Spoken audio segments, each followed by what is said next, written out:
Welcome to Man Does Tech, where I solve the problems you didn't even know you had. You start by confirming the arm's weight rating and the monitor's VESA pattern so you avoid overload. Once done, clear the desk and gather the Allen keys and screwdriver. You're removing the back plate next.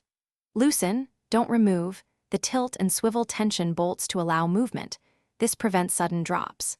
Make sure the clamp or grommet is mounted securely to the desk edge, and position the arm roughly where you want the screen to sit before you lift the monitor into place.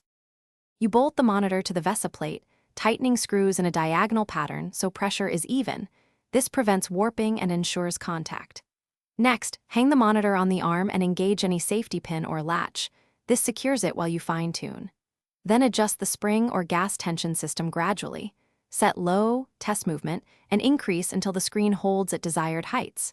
You do this because correct tension avoids drift and reduces strain on the arm's pivots.